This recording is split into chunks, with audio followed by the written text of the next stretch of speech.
and welcome to a special Memorial Day episode of the Ohana Packers Edition podcast, the podcast where two dudes from halfway around the world talk everything green and gold.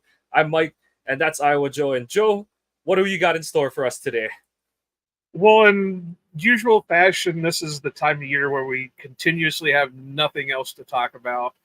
But being this is Memorial Weekend, I figured we would talk a little bit about the Packer players who served in the U.S. military. So, and I want to put this disclaimer out there: there's probably more of them out there than we know of. These are just ones that I was able to do general searches on, and were able to find out things about them being in the service at some point or the other. Obviously, more of them were during like World War II and a little bit of Korea and that. But yeah, I figured we would go about being that even though this will release on the Tuesday after Memorial Day, but we're recording the Sunday before Memorial Day. So we would just sit here and do a little show about some of the guys that played for the Packers and also were part of the armed services. Yep. So Joe, you take the lead on this one. Yeah, it's been a relatively quiet day overall. Just going to the current Packers, it's been a relatively quiet week. Biggest news is that they had really good turnout at OTAs. I guess the shocker is that Kingsley Enagbare was is fully cleared for OTAs. He's missing no time going into into training camp. And Jordan Love still hasn't signed his extension as of the time we're recording this. But like I said, I do think that they're waiting for June 2nd when Devondre Campbell's money comes off the cap so that Russ Ball and Gutekunst can do some front loading or just maneuvering with his money on that one. So I think it's a matter of when, not if. But otherwise, Joe, this is your show to run today. What you got? Well, like I said, we're just going to do a run through on some of the guys that served. Some are well known, some are kind of not known because, you know, some of these guys played, you know, nearly 80 years ago, and, you know, not many of the players, let alone people who watch the players, are still around and can tell you much about them. I guess I'm not sure the format we're going to go with, but let's just start with some of the ones that are the well-known. So let's just kick it off with Tony Canadeo. Obviously, he's, you know, a Packer Hall of Famer, Pro Football Hall of Famer. Number three is retired by the Packers. Yep. Yeah. So this is just a little write-up that I found on a website, and I forgot to write down the website, so I'm not properly sourcing everything. But this was explained by Packers Hall of Famer curator Brent Hensel. Quote, he missed most of the 1944 season and all of 1945 while serving in World War II. In fact, he tells a story where he came home on furlough. His wife had just had a baby. And then he actually stays a couple weeks longer saying that his wife not feeling well, and they kind of made it up so he could spend more time with the child for obvious reasons.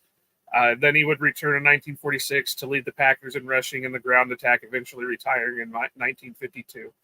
So I guess we could go through a history lesson on Tony Canadeo, but really, you know, he was, again, like I said, he's a two-time Hall of Famer, Packer and Pro Football.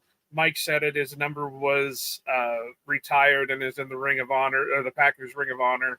So that one's probably the most well-known or one of the most well-known. The other one that's probably the biggest known by a lot of people that are still active in the Packers community. And I'm going to lump these three together because, like I told Mike when I was doing a little bit of research, I knew it about one of them, but I didn't know about the other two. And that's Paul Hornung, Boyd Dowler, and Ray Nitschke.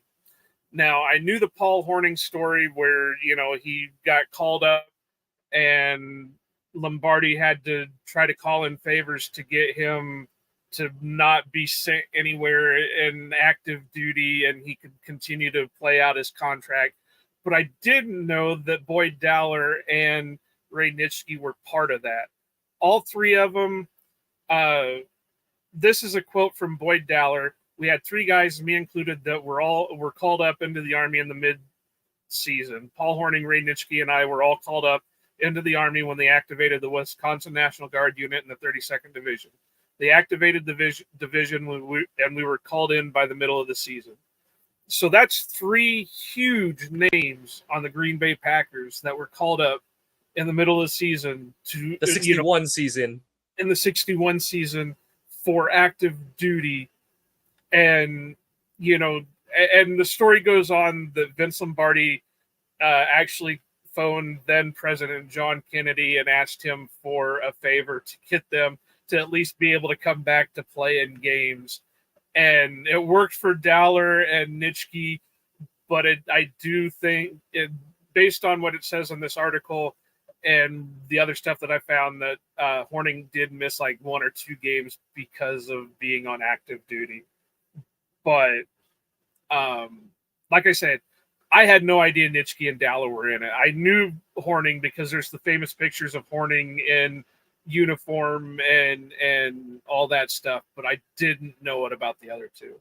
Basically, if you've watched any documentary on the 60s Packers, you've heard that story. So, but it, like you said, Joe, it generally does center more around the Horning part of it, not Nitschke and Dowler. And that, honestly, it was kind of huge that Lombardi was able to pull that kind of a sway, because that's their first title season under Lombardi. So to have been potentially missing those 3 players would have been potentially catastrophic for that team. So Lombardi with the I've got a number for a guy doesn't get higher than being able to call JFK and say like, hey, I need these 3. So yeah, it just goes under the footnote of another cool footnote in Packers history there. Yeah, and I honestly, I'm going to be truthful here that I didn't do a ton of research in it, but the way it sounds from the stories that I was reading, somehow Lombardi knew Kennedy. Yeah. And that's the only reason he was able to make that phone call. And because it's not like any other coach in the world could call up the sitting president and say, hey, you can't send my boys over there. You got to let them stay here so they can finish out their contract. Yep. Mike, why don't you talk about this one here while I do a couple more things with I just highlighted it in the notes. Yes. So Kevin Green, so former outside linebackers coach Kevin Green, I believe the story that he tells is that his brother, he had uncles and his dad were in the Marines military. I forget what branch of the military, but they had served with valor in previous wars. And so his older brother, I believe, was in the military. And then so Kevin decided that he would enroll in ROTC while he was at Auburn. And excuse me, he was wait a minute, I got to stop you. What did you call that? Huh? What did you call that? ROTC? Yeah. I've never heard it called ROTC. It's always been called ROTC. I've never heard it called ROTC. Okay, so I guess in Hawaii we love to shorten everything down, and including not, I guess, saying the letters within the letters within an anagram or anything. So yeah, of course the J in for high school is for JROTC. It's JROTC, but yeah. So Kevin Green joined ROTC. I honestly have never heard it called ROTC. I've known people who have been in ROTC, and it's always just returned. Even they called it ROTC. They never called it ROTC. So Kevin Green joined ROTC while he was at Auburn, and he was commissioned as a second lieutenant in the Alabama Army National Guard. And after his first season playing with the Rams, he graduated from Army Officer Basic Course at Fort Knox. So, excuse me.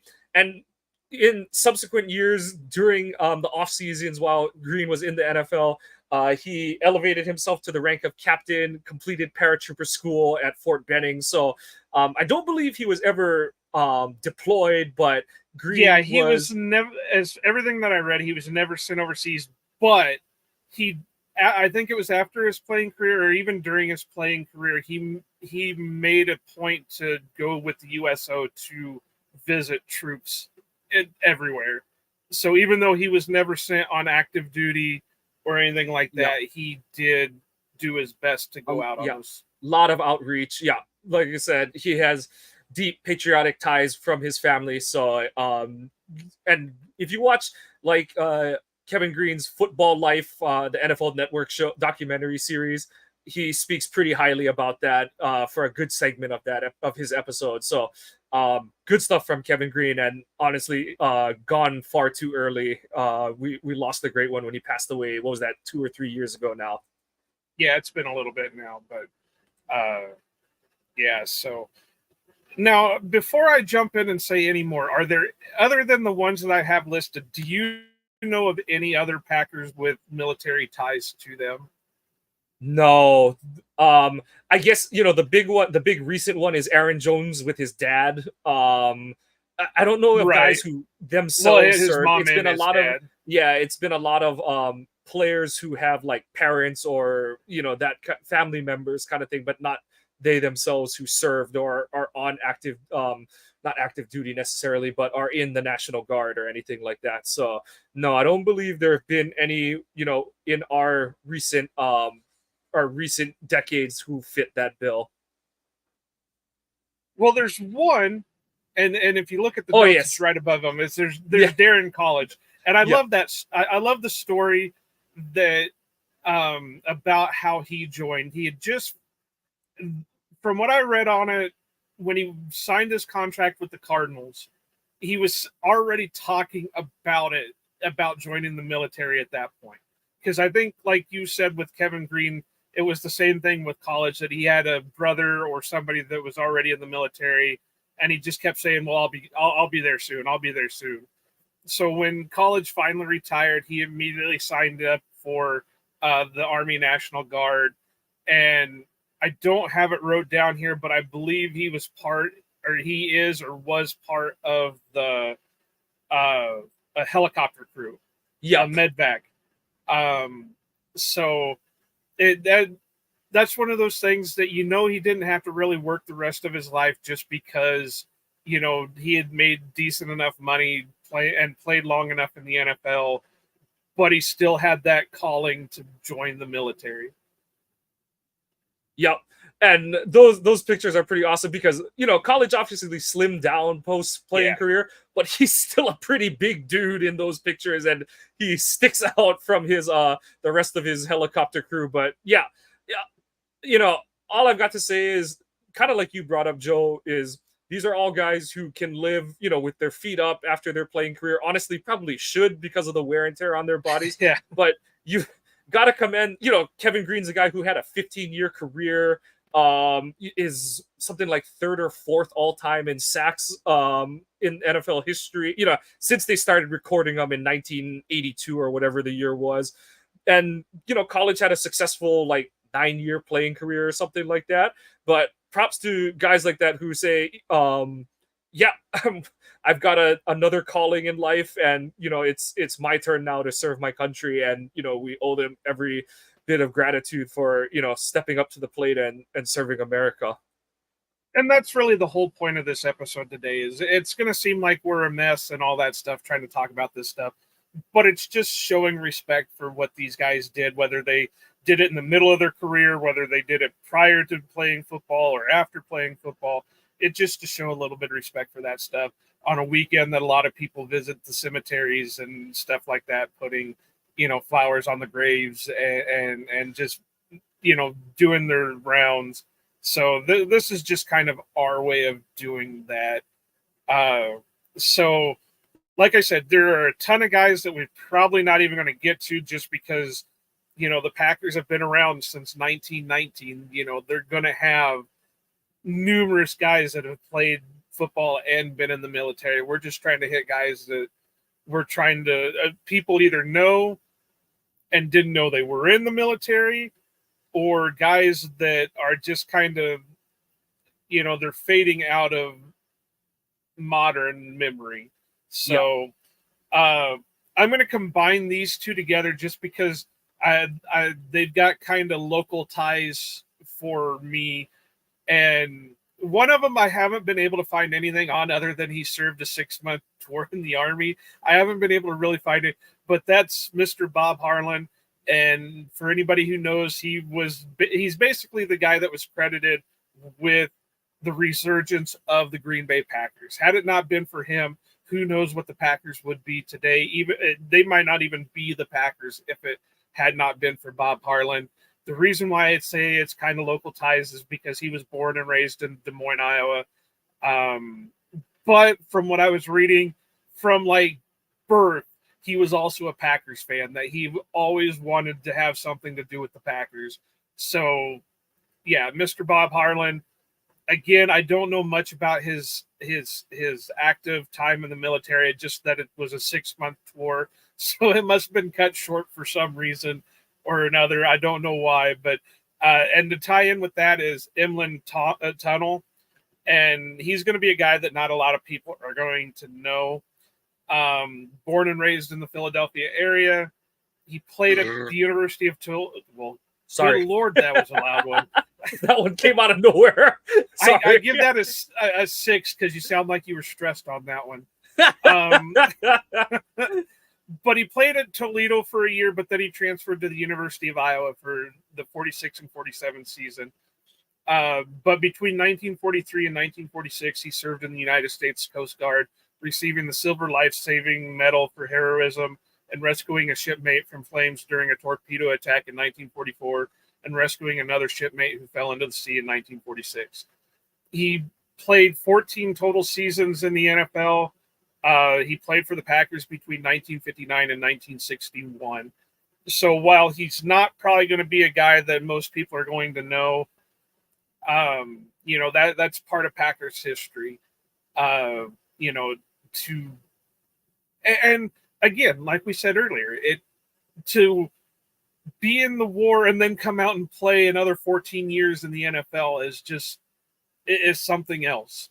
And, just some of the things he did, some of his accolades in the NFL is he was selected as first team All-Pro 6 times and played in 9 Pro Bowls. He was a member of the NFL championship teams in 56 and 61. When he retired as a player, he held the NFL career records for interceptions at 79, interception return yards for 1,282, punt returns at 258, and punt return yards for 2,209. So I know he's got a little bit more love out of the Packers recently when they revamped the Packers Hall of Fame. I know they put a section in there that has a big old picture of him on it, and they're African Americans in the NFL thing for the Packers Hall of Fame. So he's getting a little bit more out there.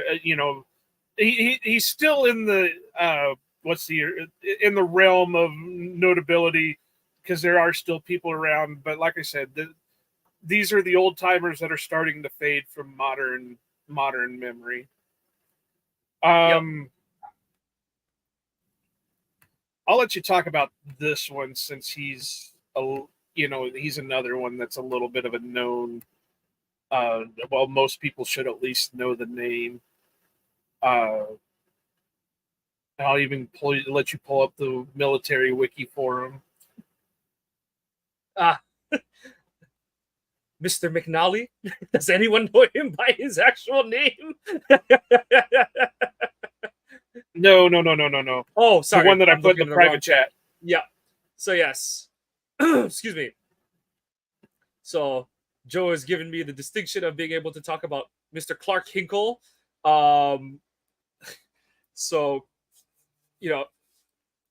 he was one of the early, from the early dynasty under Lambeau himself. Excuse me. Ooh. One of the obviously this is an era where everyone played two ways, but Hinkle was the second team fullback behind Bronco Nagurski, often, and excuse me, he was hailed by Lambeau as the greatest football player of his era. So Hinkle, sorry, I'm just struggling reading right now. Wow, no, you look like you're stressing out again. Are you going to let another burp loose here pretty quick?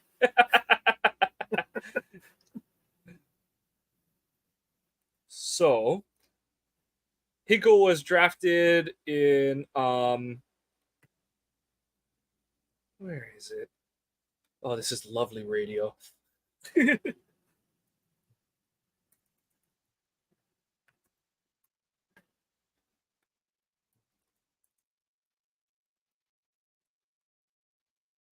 So yes. Well, he wasn't drafted. He was signed. He was by enlisted. Lombardi. Sorry. Yeah, he's a. Oh no. Into military service. He was enlisted. He enlisted in the Coast Guard in 1942, and he did not return to the Packers after World War II. But you figure too, at that point, he was, this is in the early 1900s. So by the time World War II ends, he is 36. So Hinkle playing football at that age, he would have been the quote unquote medical marvel of his time. But just another, like you said, he just adds to the list of Packers players who found another calling, after their playing career to go and serve America. And we thank him for his service to the U.S., both the Packers and the United States. And most people are still going to know his name because it is Hinkle Field is the outdoor practice field for the Packers. So yes. Clark Hinkle still got his name out there. He is another one that is a Pro Football and Packers Hall of Famer. He did, he helped the Packers to 3 NFL championships between 36 and 39. And like you said, according to this, he did leave, he did stop playing in 42 to join the military. So, that's also got to be something that's hard. You go through and play all that time and you're a well-known player and you just cut that short to go in and I know the big one that everybody talks about nowadays is Pat Tillman and, the sad facts that happened with him. But to be honest, he wasn't that, I don't want to say not that great a player because he was a good player. He wasn't a named player. It wasn't like, to use a basketball term, it wasn't like Kobe Bryant saying, I'm done playing basketball and now I'm going to go play, go into the military, or a Brett Favre saying, I'm done, I'm going to go in. Well, that would be what Clark Hinkle was back in those days. Yeah. That was Brett Favre saying, I'm retiring, I'm going to go into the military in a time of need for my country. Yeah.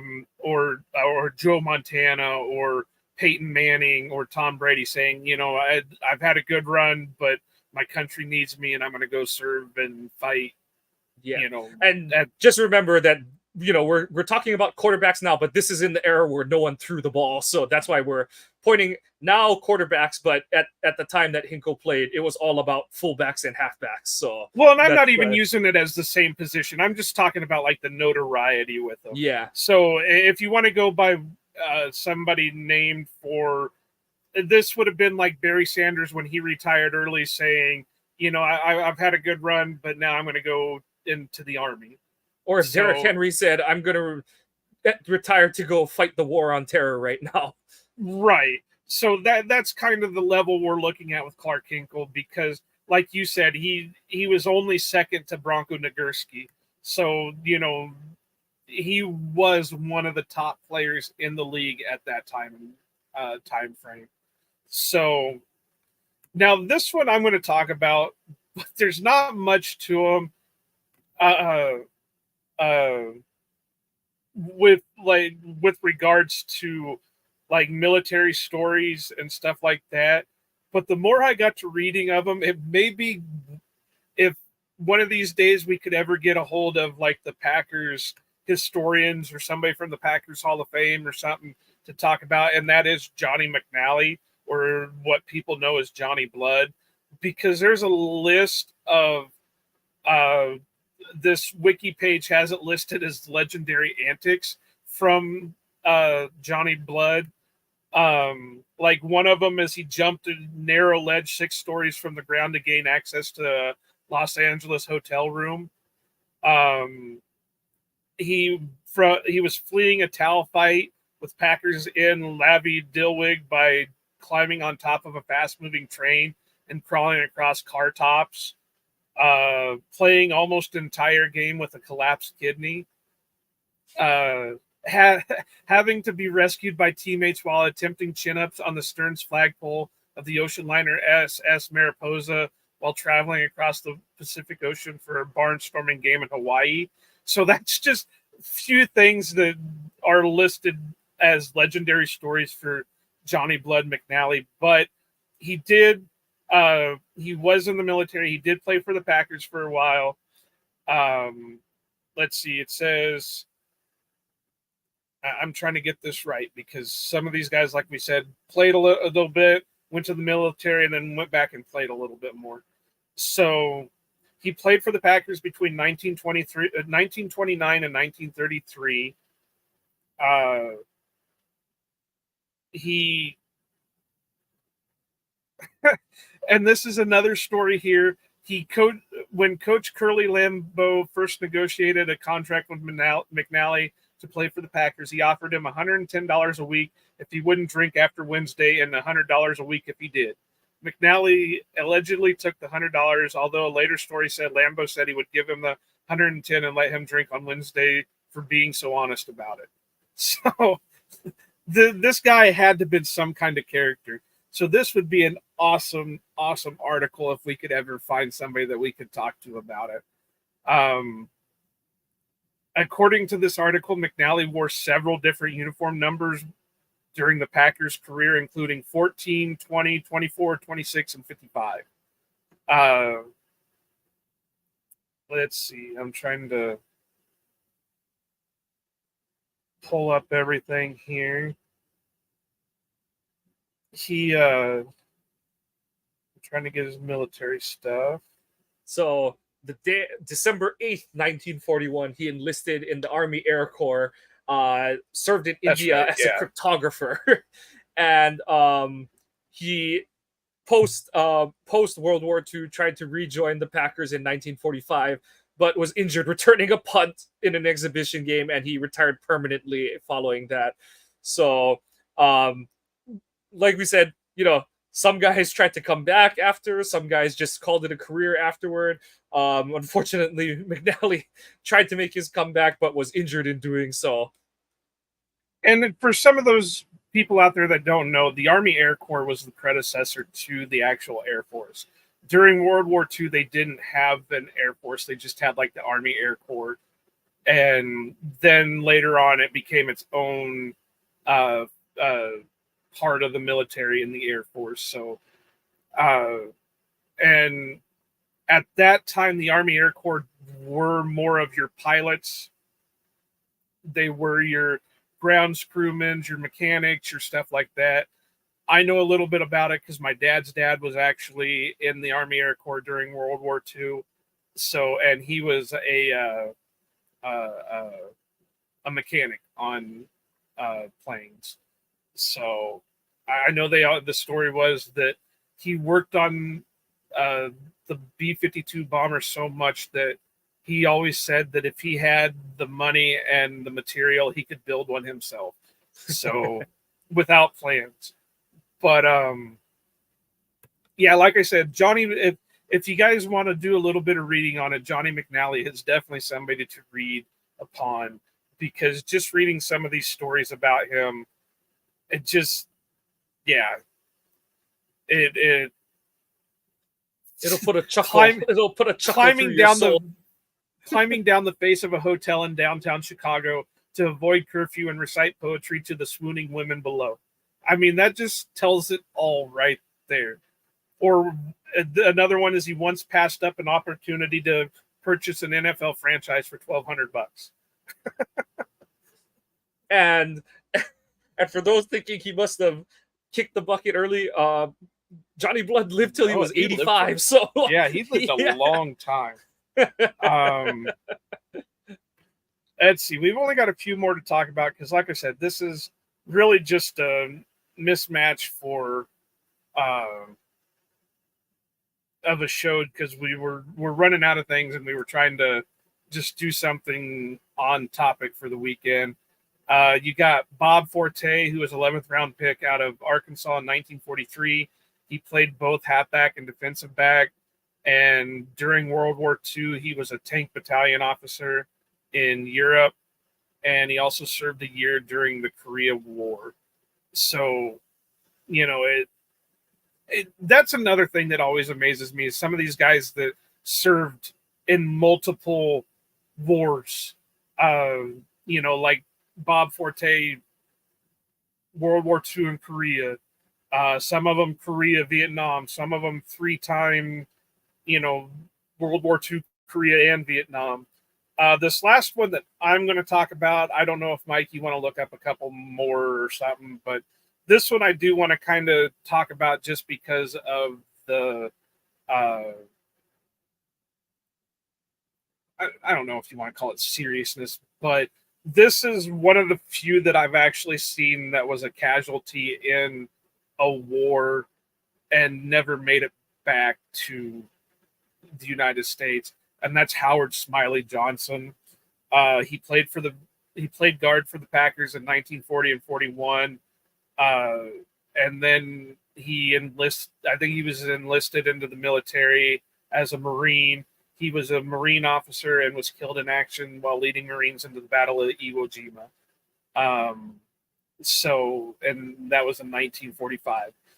And you know, a lot of people are going to know Iwo Jima from the very popular picture of the Marines who are hoisting the flag up on the hill, and you know, so that one, like I said, so out of all the guys that I've looked up and all the ones that I was trying to find, so far he's the only one that I know of that never made it back, who died in action, and you know that's really what this weekend is about, is remembering those that never, you know, didn't make it home. Yeah, another one who had a hard time during World War II was Harold Van Every. He played 2 seasons with the Packers before joining the military. He, like you said, was in what would become the Air Force, but he was a bomber pilot, and he was shot down over Germany and basically served out the rest of the war as a POW in Germany, but made it back to the U.S. and actually lived to the age of 89 when he passed away in 2007. So just another, like you said, another guy who gave up his career to serve America. And, you know, and okay, like, I know that back when a lot of the guys that we're talking about were playing, you know, it didn't pay to be a football player really, but still it means something to give up what is your, you know, your first love, your, you know, the thing you love doing most, to go and serve your country. I know that, you know, some of these were drafted individuals, but there are several handfuls on this list who are guys who were either post-career or during their career decided that that it was time to serve America. So we give them our gratitude, and, you know, just like you said, for Memorial Day, we give them the honor that they deserve. Yeah, and I was going to look something else up because I guess during Korea and like between the 1950-51 season or something like that, or 51-52 season, the Packers actually lost the most players out of any team to the military, and it was like 11 or 12 of their rostered players went into the military at that time. So I was trying to find the article again, but it's not wanting to pull up. And just no fans, that's not the reason that the Packers sucked in the 50s. No, but it also does explain a little bit of why the franchise was held down until Lombardi came in, because the then GM and coach were making trades to try to get rid of the ones that were going into the military and bringing in younger guys that were going to stay around. Like I think one of them was Babe Parilli, that they traded to Cleveland. They traded draft picks. They traded everything just to try bringing guys in to replace the ones that they were losing. And they lost like 3 guys off the line. I know Forrest Gregg was one of them. I can't remember the other 2 off the top of my head. I wish, like I said, I wish I could find that page again, because yeah, they like one guy's name was Tiny Calhoun, and they just had a ton of guys that they lost during the Korea. Well, I guess at the time they called it a conflict, but it's an actual war. I was hoping to find this again, but it's not wanting to pull up.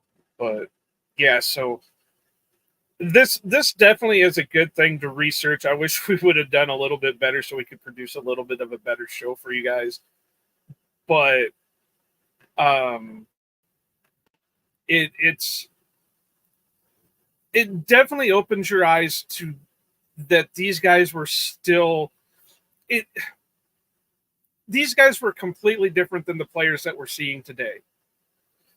And that's not to say that players that we're seeing today are bad players or bad people or whatever. But back then, it wasn't all about the sport. It was about everything else, because they weren't making the millions and millions and millions of dollars to play the sport, and that they still had to go out and find ways of surviving, and they still were, trying to the NFL was a rec league for all, it was the Right. equivalent of a rec league that, made like a stipend per se. These guys all had jobs as like meat packers, or like, some kind of like mailmen or something like that. They all had a separate job. I forget who it was on the Lombardi Packers, but a few of them were like bouncers or security guards or stuff like that. So yeah, guys all had other, the NFL was like second or third on the tier of like job order in terms of, their income on a yearly basis. So, that's kind of what Joe's trying to point out, where it was just a different time, pre 1980, really, being an NFL athlete versus, what else is going on in America. That, and a lot of people had different views on the sport, period, anyway. It was just a rec league. It wasn't a life that, when, in a time of need for the country, when, World War II was going on, they said, well, fuck football. We're going to go and do our duty. Whereas now, I'm not saying these guys wouldn't, but they'd be passing up multi-millions of dollars to be doing it, where those guys were just like, we're not doing anything that is stopping us, and we need to go do this. Yep, absolutely. That's about all. I mean, there are, like I said, there's another coach, Dan Devine. He's another one that the greatest coach in the history of the Packers. Yeah, where they blame him, or which is true, that he really sold out the franchise thinking he was going to be this amazing coach, and it didn't happen. But he served in the military for a while. Obviously, that was in the dreaded 70s that he was the head coach. They like to put on it that, they wouldn't get another franchise quarterback until Favre showed up in 91. He famously in 74 traded 2 first-round picks, 2 second-round picks, and a third-round pick for 34-year-old quarterback John Hadle from the Rams. So, yeah, and he believed that they were just a quarterback away, and it ended up being they were more than just a quarterback away. I think the story behind Hadle is like, there was a scout who was basically like, his arm is toast, and it's like, oh, the trade's already through. Oh, Jesus. Well, if that's the story on that one, that would not be the only time, because I know Jason Wilde was very well known to tell the story that about Bob Harlan when they were going to be drafting a quarterback in the first round. It was like in the early 80s or mid 80s or something like that. And everybody's in the room cheering and all that they got the player that they want, and the West Coast scout goes, he can't throw. And Bob Harlan's like, what are you talking about? He goes, his arm's shot, he can't throw. And he's like, you didn't say this before? And he said, who cares?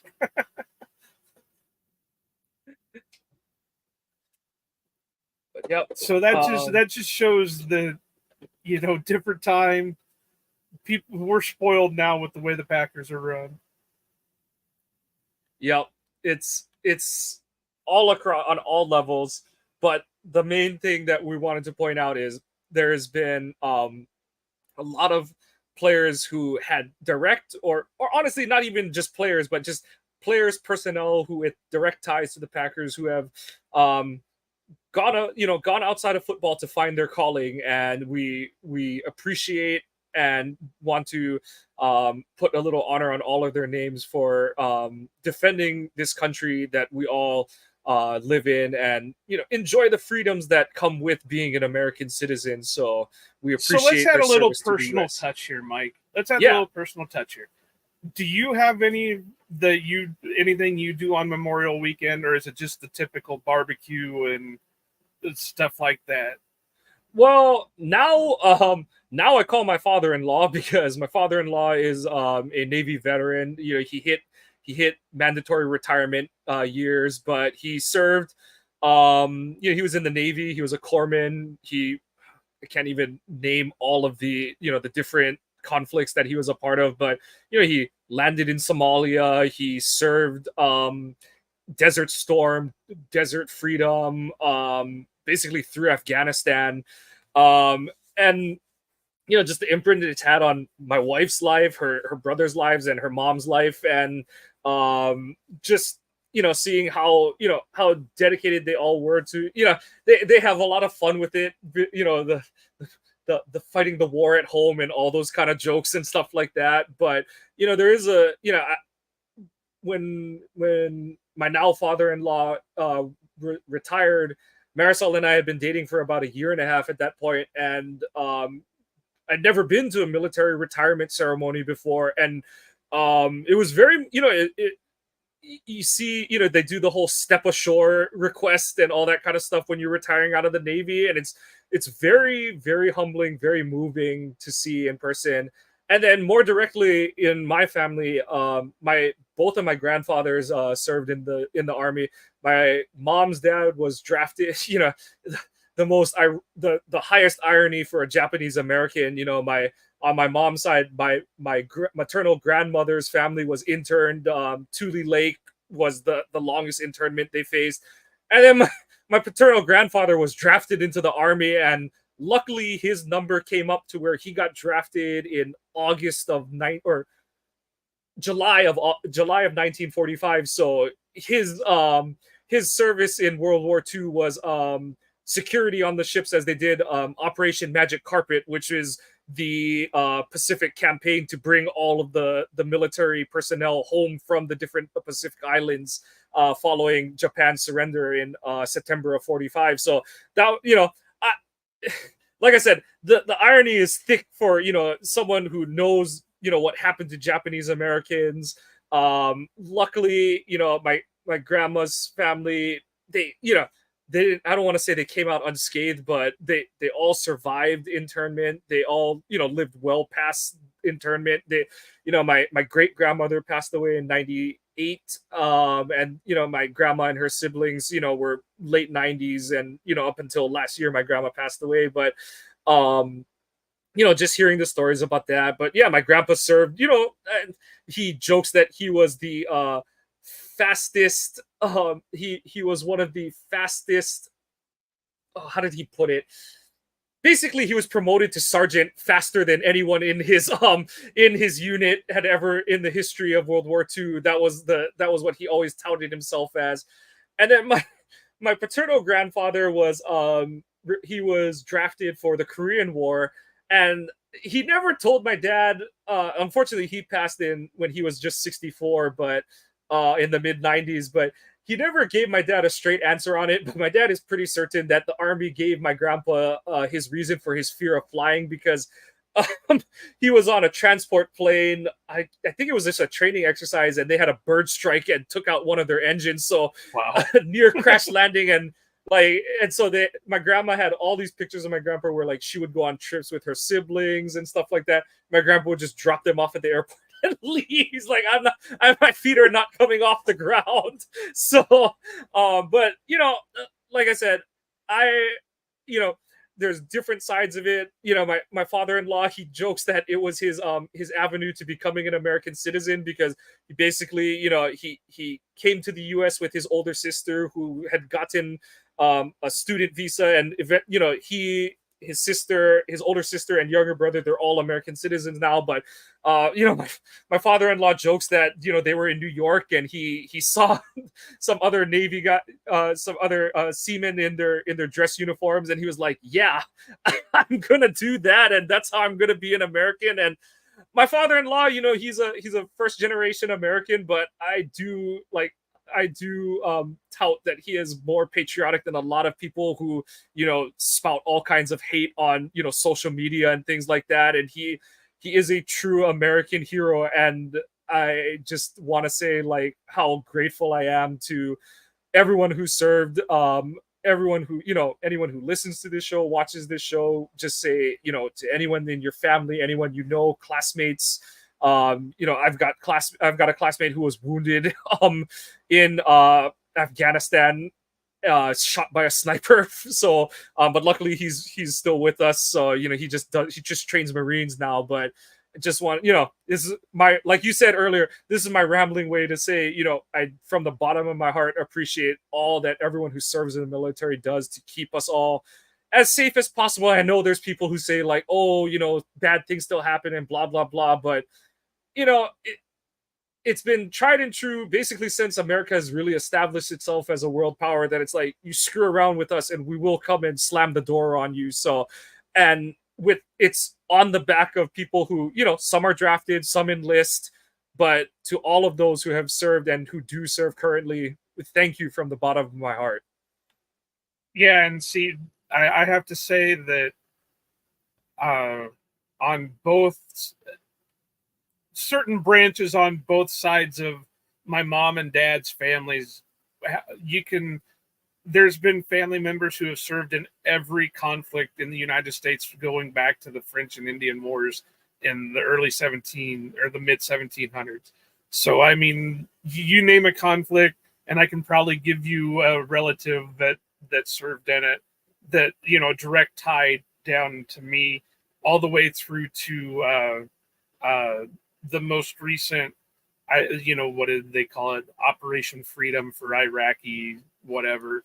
And then currently my best friend is in the military and all that stuff. But, it just, it's one of those things that it does affect people's lives in certain ways, some for the good, some for the worst. And, we've got stories all the way through, like, one of my dad had 4 aunts and her mom, and all 5 of the sisters married veterans or married guys that were in the military. And one of them was a good man, a really great man. I mean, he was one of the nicest guys you ever want to meet. Name was Tom Croft. Uncle Tom was amazing, and he always loved to tell his war stories from World War II, and he had such an amazing career with it that you wouldn't believe it if you actually didn't see the documentations with it, where he was on the USS Arizona in Pearl Harbor, but it was before Pearl Harbor happened, and he ended up transferring off the Arizona, and then shortly after is when Pearl Harbor happened. Well, he ended up going to the USS Munson, and it got sunk during the Battle of Guadalcanal. And so this guy, and then he had Purple Hearts, and he still had shrapnel in him from until the day he died, and he had plates in his head from a lot of the damage he suffered. But I found out, both me and my dad found out later, that he actually got the plates in his head and then went back and served another tour of duty. And so he loved talking about his stuff. And I remember when he was really going downhill, I was sitting in the house with him, and they had his medals and stuff in a shadow box on the wall. And I go, Uncle Tom, why don't you tell me about the medals? And he goes, I have no clue what they're all about. But he goes, you see those little chunks of metal in there underneath them? I said, yeah. He goes, those are some of the only pieces of the USS Munson that made it back to the United States, and they came out of me. So, but I tell that story because he loved telling about it. But then Dad said one of the other uncles absolutely refused to talk about anything with the military because it was just some of the worst times he ever had, and he went through some of the worst situations he ever went through. So he would never talk about it. You couldn't drag it out of him. Yeah. So it just, and then there's stories of guys that, or family members that went through World War II that just had World War I, that just had such traumatic things that they came back. At the time they called it shell shock. Now it's PTSD. That it's heartbreaking in a way. Some of these guys have, even though they go through traumatic stuff, they still had a good time in there. But some of these guys really struggle. So if you're one of those that's in the military right now, or you served during the country or anything, and you're having a hard time, reach out to somebody.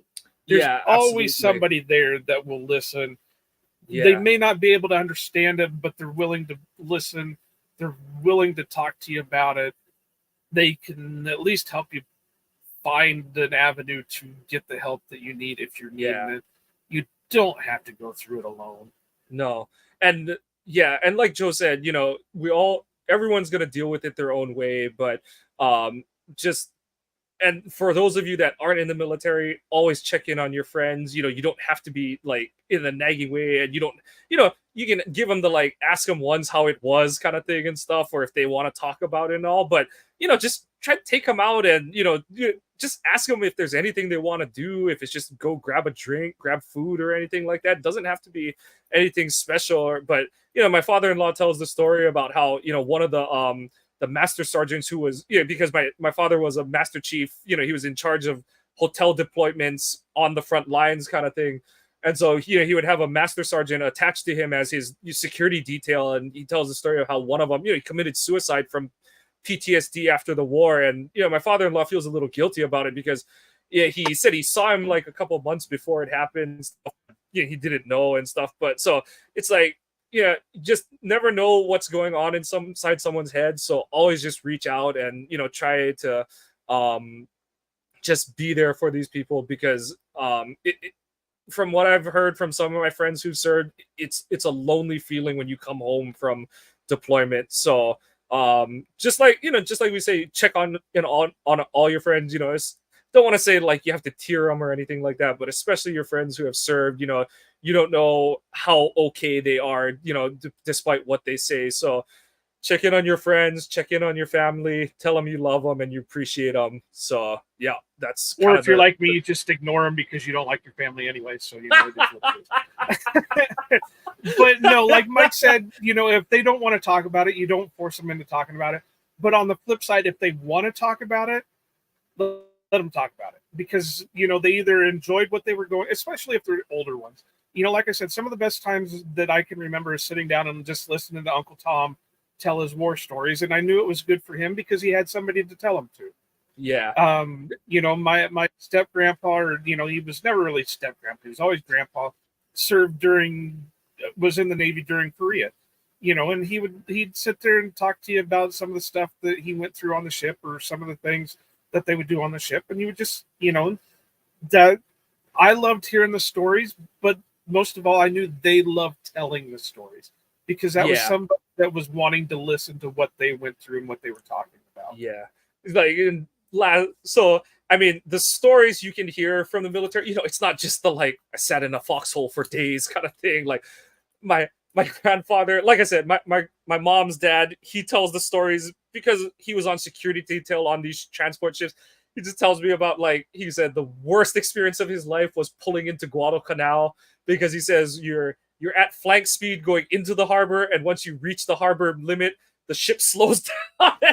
It's like opening an oven door in your face. And he goes, I hated it, and there's no AC. I was like, well, yeah, that's kind of a Navy vessel. And then my father-in-law recently, my Marisol had never heard this story before, and he kind of was shocked that he had never told her or his two sons this story about how he sweet talked this Navy pilot into taking him up in an F4 Phantom, and how my father-in-law proceeded to just plaster the entire cockpit with his vomit because the pilot took too many stunts on him, and how he had to be carried out of the cockpit because he was so out of it. So, I mean, some of them, some of the stories are definitely going to be more intense and stuff, but like you said, Joe, there are some stories that some of these veterans who, and it's not to say that they were dicking around. They need their escape while they're out there.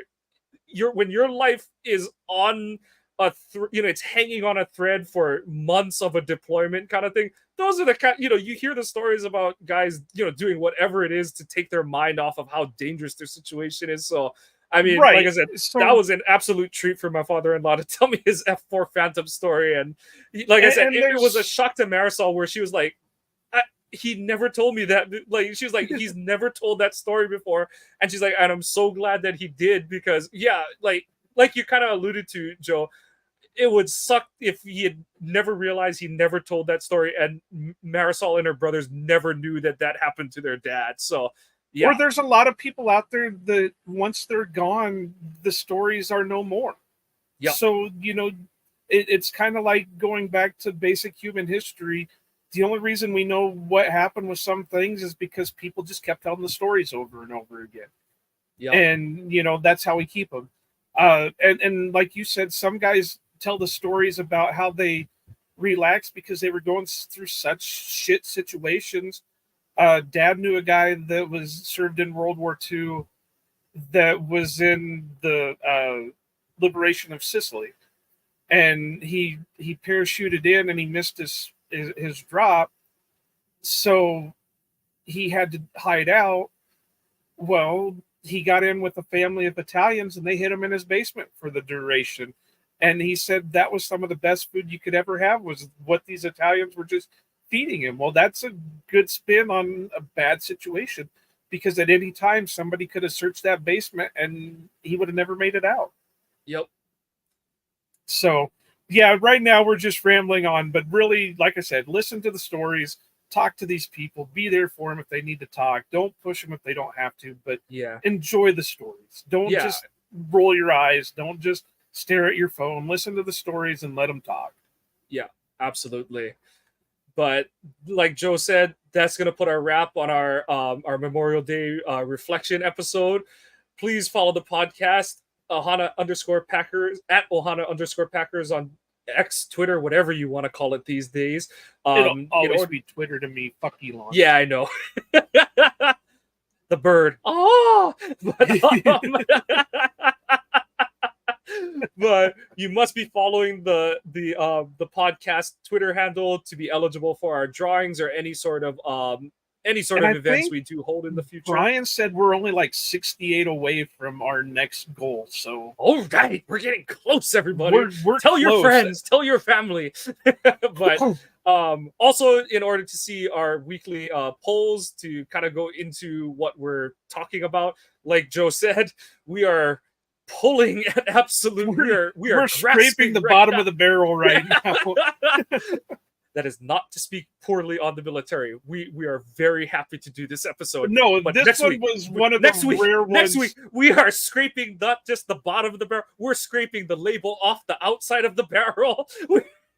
This episode is one of those that you reach in the barrel and can't find anything, and then you luckily grab that last apple that's still good and ripe, and then there's nothing left.